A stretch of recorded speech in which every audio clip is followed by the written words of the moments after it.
Well, collaborative sensing, basically, as one example, you're talking about the FCC just approved a new frequency for communications, and it's basically an automobile to everything.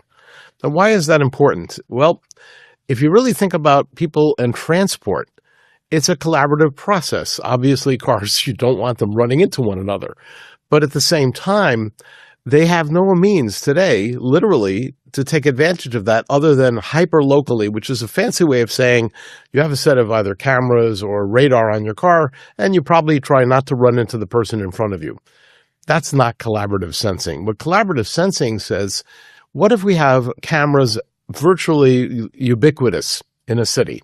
Similarly, what if every streetlight is controlled ubiquitously throughout the city? What if every vehicle communicates with a central location, again, throughout a city? Well, imagine you're coming up to an intersection. It's 2 a.m. Somebody who has been drinking, shall we say, excessively, is coming at high speed towards the intersection you're about to cross, and their light is red, and they are not slowing down. Collaborative sensing would be that the indicators on the indicators either within the automobile and or cameras would detect that person clearly being a danger to your life and limb and would actually notify your vehicle immediately to brake and avoid the collision. That's the very basic form. Now we look more macroscopically. If you have today a set of information that says there's an accident on one of 2 possible roadways people are going to use, what happens inevitably is everybody gets off and uses the other roadway, which becomes a rather massive traffic jam. Any one of us who've driven in the region understand this. But there's only one lane blocked by that accident. In collaborative sensing, all of the sensors would interact and say, okay, your car should go to the other direction, but if you whittle down the traffic on this particular road so that it fits in 2 versus 3 lanes, everybody wins.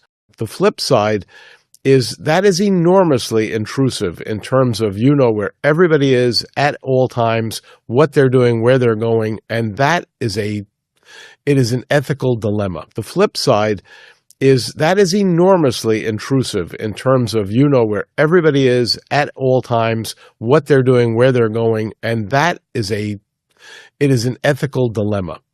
One of the things about new technologies that we all need to be cognizant of is they get good and it's good and evil. I mean, it's just that simple. And what that means is the regulations, the regulatory bodies that actually prescribe what you can and cannot do with that data have to be rigorously created and enforced.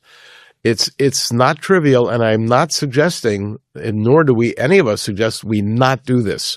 There is an enormous benefit to society in terms of just reducing pollution, eliminating or at least mitigating dramatically the horrific death rate on highways.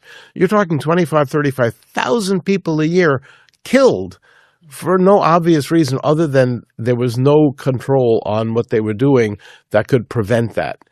This is the kind of thing that is coming.